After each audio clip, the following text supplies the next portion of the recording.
What's up? It's Busted. So, it's finally happening. Microsoft can officially buy Activision. After the whole FTC, Xbox, Microsoft trial, a judge has said, hey, this deal is good for competition, it's good for gamers. We're going to allow it to go through. Now, there's still a little bit of time in between now and when the deal is supposed to close on July 18th. And even though there are more and more regulators around the world that are still saying, hey, this is good, we're okay with it, the FTC could still possibly fight a little bit more. Man, I think they're just out of it. I really hope they don't even try. This whole thing's been ridiculous, in my opinion. I think Microsoft buying Activision is good for gamers. It's good for Activision. It's good for Microsoft and the Xbox brand.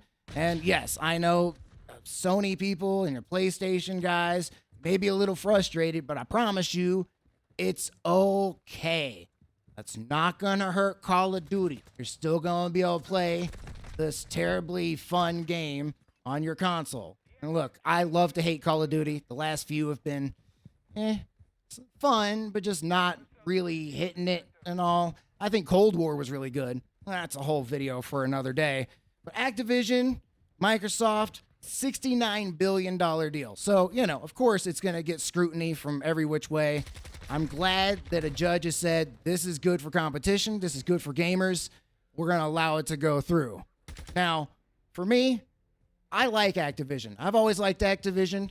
I grew up playing Activision games, Pitfall and all this other stuff on the Super Nintendo, and then just following along throughout all the years. And yeah, I think Activision has had plenty of IP just kind of stuck in a closet for quite a long time that they can now maybe have some money to mess with. Maybe some, executives and people at Xbox see value in some of these franchises that haven't gotten reboots or any of that. We saw Spyro, we saw Tony Hawk, we saw Crash Bandicoot. Crash Bandicoot's continuing. So, there's stuff happening. But what about, Pitfall? Oh, man. And Pitfall, the Mayan Adventure on the Super Nintendo, stands out as one of my favorite games of all time. And anybody who's played that game, you go, oh, man, yeah, that could end up on Xbox. That could be fun. Yeah, it could. On Game Pass, which would be neat. And so there's a lot of possibility. Now, when it comes to Call of Duty, a game that I love to hate, a franchise that has needed help for years, Microsoft has the money to allow all 3 or 4, however many developers they got working on Call of Duty underneath the Activision thing, branch there, all the sub-branches, all that stuff, and give them more money, maybe some more time, maybe even convince Activision to restructure some of that stuff a little bit. Maybe we see some of these games show up on Game Pass. World at War. Man, I haven't played World at War in a really long time. I don't know where my disc went.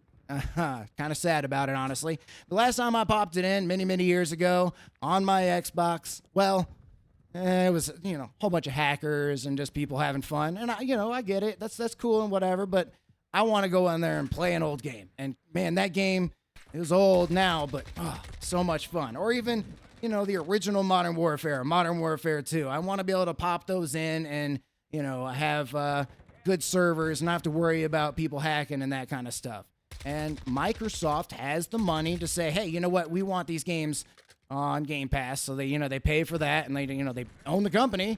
So they just put them on Game Pass, and they say, hey, Activision, I know you guys are working on new Call of Duties and these old franchise, whatever, but can you spend a couple weeks or whatever, getting rid of these idiots who are hackers and whatever, so people can play World at War and the original zombies, not the remade maps with the better graphics. No, go old school, original zombies, man. Yeah, maybe some of that's nostalgia, but still, there's some good stuff that Call of Duty has had over the years in the last few games. And Microsoft has the money to make those games better. And now they've committed to putting Call of Duty on more and more platforms. I'm actually, I'm kind of excited that it might come to the Nintendo Switch at some point. Now, I have a Nintendo Switch. I like my Switch. Am I going to play Call of Duty on the Switch? Yeah, not so much. However, I think it's cool for the gamers to have more choice And that is, it's going to bring more into the cross-play pool and all that kind of stuff. So completely down as long as we have that eventual cross-play option where we can just play consoles and leave the PC people out.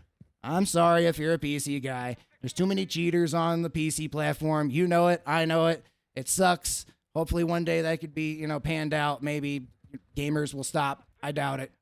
What are you going to do?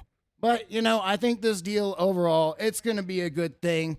It's still not 100% official yet. And when it is, I'll rejoice even more. Man, the 18th isn't too far away. And who knows, they could close before then. Sure, there's some CMA stuff and there's, all the other regulators and all this other stuff. But at the end of the day, I think it's time to just, stop fighting it, let it happen, and let these games, start getting the money and backing from Microsoft, so maybe start seeing some new projects, seeing some new things, some cool, stuff going on. And Call of Duty, it can maybe, add like Master Chief to Call of Duty. I'm not a Halo guy, but I'm just thinking of random stuff. So it's not a bad thing. And I'm excited overall, and I can't wait to see when the deal is closed, how it all goes together in the next few years, Maybe we see some old franchises come back, some old IP. Maybe we see those Call of Duty games on Game Pass. Who knows? But I'm excited for whatever that future is, and I can't wait until the deal is completely finished. Let me know what you guys think in the comments. Until the next time, take it easy.